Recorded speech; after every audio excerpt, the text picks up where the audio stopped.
Eccoci nel nostro spazio con lo CGIL, questa volta parliamo di 14ª. La 14ª si riceve nel periodo estivo, in modo particolare faremo il punto della situazione con la della segreteria di Vicenza, Maria Pistorello, ben ritrovata. Grazie di essere qui con noi. Buongiorno a tutti.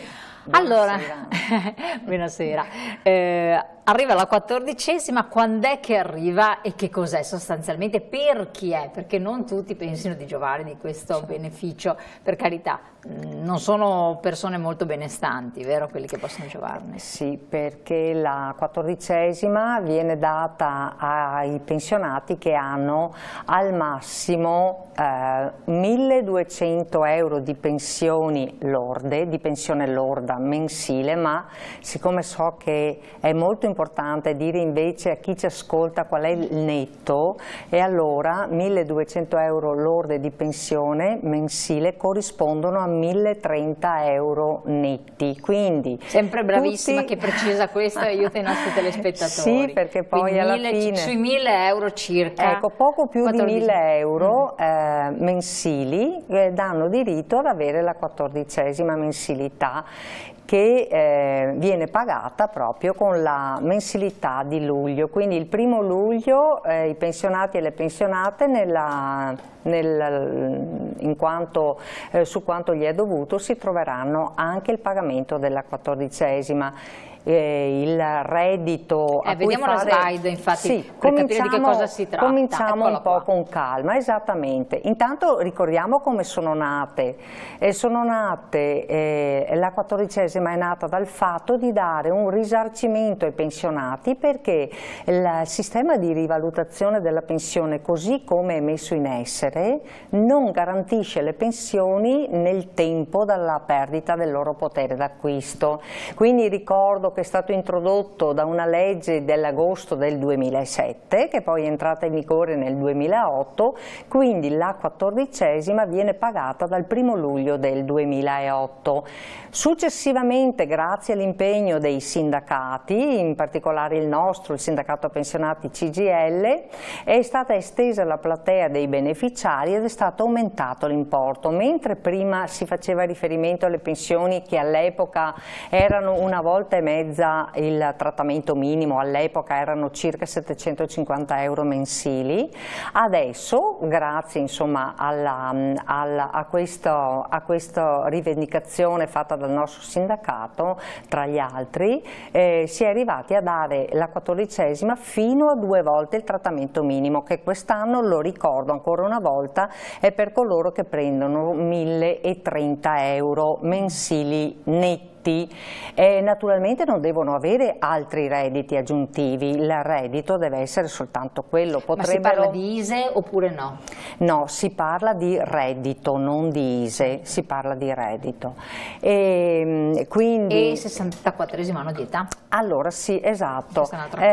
Il diritto scatta con il 64esimo anno di età, se una pensionata compie gli anni nel corso, insomma non ha i 64 anni ma li compie entro quest'anno, ha diritto a una parte di 14ª, che allora non gli viene data a luglio ma gli viene data a dicembre.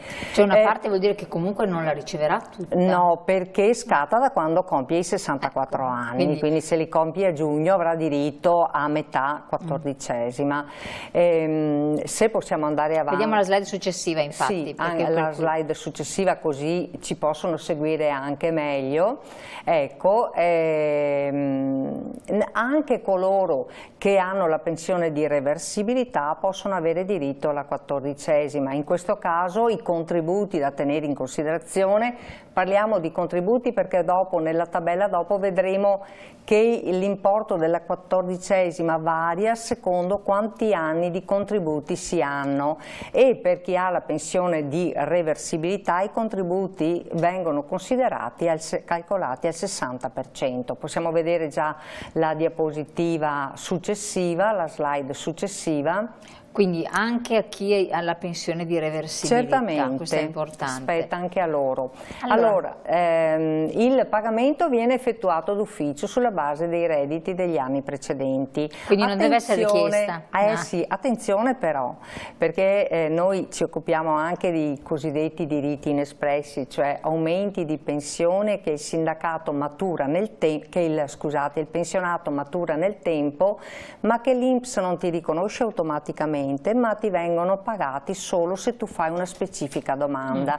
La 14ª invece l'INPS la riconosce automaticamente, ma succede purtroppo, e noi ce ne siamo proprio resi conto perché poi i pensionati si rivolgono da noi, succede che l'INPS per non si sa quale motivo esattamente non paga il dovuto, quindi mi raccomando a chi ci sta ascoltando, se siete dentro questo reddito che vi ho detto e non avete ricevuto la 14ª, venite nelle nostre sedi che facciamo un controllo e cerchiamo di capire come mai, e se è una mancanza dell'INPS procediamo a fare la ricostituzione della pensione e a fare la domanda per che venga Quindi ci possono pagata. essere a volte dei problemi, si risanano in qualche modo, si pone rimedio, però dovete attivarvi, dovete rivolgervi al sindacato della CGIL, quindi in questo caso qui. Allora, qui dite, appunto sempre facendo riferimento alla slide precedente, che riassume un po' il tutto, che si considerano tutti i redditi? Certo, tutti i redditi assoggettabili o esenti da IRPEF, esclusi quello della casa di abitazione, quindi non vi preoccupate se avete la casa di abitazione, perché non fa conto come reddito, non si considerano come reddito gli arretrati, nemmeno i trattamenti di fine rapporto, la pensione di guerra, insomma è quasi in estinzione, i trattamenti di famiglia e le indennità di accompagnamento. Che è l'altra questione. L'altra cosa importantissima da tenere presente è che il reddito del coniuge non viene considerato, perché allora all'epoca la nostra rivendicazione si puntò molto su questo aspetto, perché ogni volta che si dava qualche beneficio alle pensioni, comunque sia le donne rimanevano escluse, perché poi se univi, calcolavi assieme al reddito della persona anche il reddito del coniuge, molto spesso le donne con una pensione bassa venivano escluse da qualsiasi beneficio. Ricordo che quindi non viene considerato il reddito del coniuge, ma solo ed esclusivamente il reddito personale di chi fa la domanda. L'altra cosa importante da tenere presente, noi sappiamo che oltre a trattamenti previdenziali, che sono quelli che si hanno perché si sono versati dei contributi, e quindi vuol dire che questo pensionato ha lavorato e il frutto del suo lavoro poi è diventata una pensione previdenziale, non viene invece data la 14ª a chi ha un trattamento assistenziale. Una volta si chiamavano le pensioni sociali, adesso si chiamano gli assegni sociali, quindi per chi ha uno di questi trattamenti, a chi ha questo tipo di trattamento che è solo assistenziale, non è previdenziale, non è cioè frutto di contributi versati, cioè da lavoro, non viene data la 14ª. Quindi facciamo l'esempio, la classica signora che per tanti anni ha fatto la casalinga, ha aiutato a casa eccetera, quindi ha la famosa pensione minima, pensione sociale, quella che si chiama pensione sociale, che rientrerebbe nei 500. Sì, rientra nelle cifre che abbiamo detto, ma non ha diritto. Mentre ne hanno diritto coloro che hanno la pensione, ripeto, previdenziale, ma anche i titolari di pensione di reversibilità. Perfetto. Caratteristiche di questa 14ª, quali sono? Sì, allora, vediamo anche la slide. Ecco, l'onere finanziario, questo è uno di quei provvedimenti dei quali noi andiamo fieri, perché è un provvedimento cosiddetto strutturale. Non è che ogni anno si devono fare i calcoli per vedere se nella finanziaria ci sono o non ci sono i finanziamenti per dare la 14ª, quindi noi l'abbiamo ottenuta nel 2007, poi 10 anni dopo è stata aumentata, ma lo stanziamento è obbligatorio da parte dello Stato. L'importo è fisso ed è soggetto, però il limite di reddito è soggetto ogni anno a quello che è l'aumento della pensione in base all'inflazione. Non costituisce reddito, perché delle volte capita, no? Aggiungi al tuo reddito quello magari della 14ª e ti scatta, non so, tassi in più. No, perché non è soggetto, la 14ª non è soggetta a nessun, non costituisce reddito e quindi non produce tasse, è proprio un importo pulito. Ho capito, perfetto. Quindi non costituisce reddito né ai fini fiscali né ai fini previdenziali e assistenziali, quindi questa è un'altra cosa importante, e neanche soggetta a tasse, non è soggetta a questa tasse. è l'altra cosa importante. Esatto. Questa è la caratteristica principale. Poi ritorniamo al calcolo del reddito. Qui. Allora andiamo alla tabella, che così vediamo quanto arriva. Allora, per chi ha un reddito, allora dicevamo, no?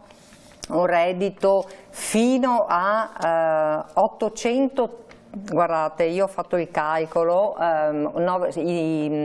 il reddito mensile lordo sarebbe di 900 euro, ma netto è intorno agli 830 euro di pensione, stiamo parlando.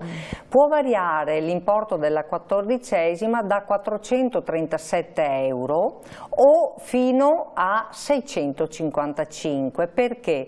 Perché contano gli anni di contribuzione che sono serviti per avere quel tipo di pensione. Quindi fino a 15 anni se il lavoratore era un lavoratore dipendente, fino a 15 anni di contributi, si ha diritto a un importo di 437 euro. Per i lavoratori autonomi si calcolano 3 anni in più, quindi fino a 18 anni di contribuzione, 437 euro di 14ª.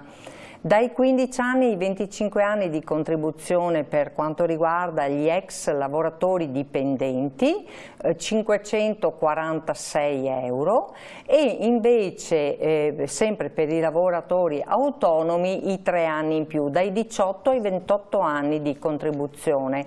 Poi c'è l'aliquota, l'importo più alto, che sono 655 euro, vengono riconosciuti a quei lavoratori dipendenti che hanno versato più di 25 anni di contributi e, se autonomi, hanno versato più di 28 anni di contributi. Questa, diciamo, è la fascia di pensioni che nette intorno agli 830 euro, esatto, al massimo, quindi massimo. Potrebbe essere una pensione più bassa e ha diritto a questo tipo di importo. Ha citato che è una cosa importante anche per la pensione diretta principale da lavoro autonomo. Sì, perché, esatto. Questo è significativo, Sì. Perché per tanti invece pensavano che fosse solo per lavoro dipendente. Assolutamente no, i contributi, l'importante è che la pensione sia previdenziale, ottenuta con i versamenti che possono essere stati fatti sia da un lavoratore dipendente che da un lavoratore autonomo, sono equiparati come diritto, però gli anni di contribuzione variano. Per il lavoro autonomo sono stati aggiunti questi 3 anni in più. La stessa cosa rimane anche per quanto riguarda invece il reddito più alto, però è solo una cosa che nella fascia intermedia tra il minimo e il massimo c'è la 14ª ridotta. Sì, poi diciamo che vengono salvaguardati quei pensionati che hanno la pensione al limite, no? Che magari supera di poco l'importo che noi vediamo, no? Il massimo, certo, che dicevo, ma se lo supera di poco ha comunque diritto ad una parte di 14ª, quindi sì, si chiama norma di salvaguardia in questo caso qua. Rapidamente, che siamo in chiusura. Bene, allora vediamo l'ultima slide. Qui ci sono invece gli importi per coloro che hanno, vi dicevo, i 1030 circa euro mensili netti, e anche qua però abbiamo un importo più ridotto. Come vediamo andiamo dai 336 euro al massimo di 504 euro che si possono trovare come 14ª nella rata di pensione qua di luglio, la prossima. Certo. Anche qua però valgono gli stessi anni contributivi, quindi fino a 15 anni o fino a 18 per lavoro autonomo 336 euro, da 15 a 25 se lavoratore dipendente o da 18 a 28 420 euro, e oltre i 25 anni di contribuzione se lavoratore dipendente o oltre i 28 anni se ex lavoratore autonomo, perché stiamo parlando di pensionati, 504 euro. Quindi allora una 14ª ridotta per chi ha, diciamo, ha percepito di più, insomma, sostanzialmente. Esattamente. Comunque qualcosina si prende, questo è importante. Sì, si prende. Facciamo vedere, sì. ecco qua, che se avete dei dubbi, delle perplessità, contattate le sedi dello SPI-CGIL, comunque fate bene anche a chiamare noi tanto dopo indirizziamo sempre alla segreteria che vi ricontatta. Questo è tutto, Maria Pistorello, sì, quindi questo certo. capitolo l'abbiamo chiuso. L'importante era sottolineare che avete l'opportunità e la possibilità, verificate se rientrate nelle categorie, se vi arriva, se ci sono dei problemi, può succedere, rivolgetevi, fatevi ricalcolare anche tutti i vostri diritti, certo. anche eventualmente inespressi, allo SPI-CGIL. Grazie alla nostra ospite, esperta ormai, grazie a voi, ci vediamo dopo la pubblicità per continuare le nostre interviste, tra poco. Alla prossima.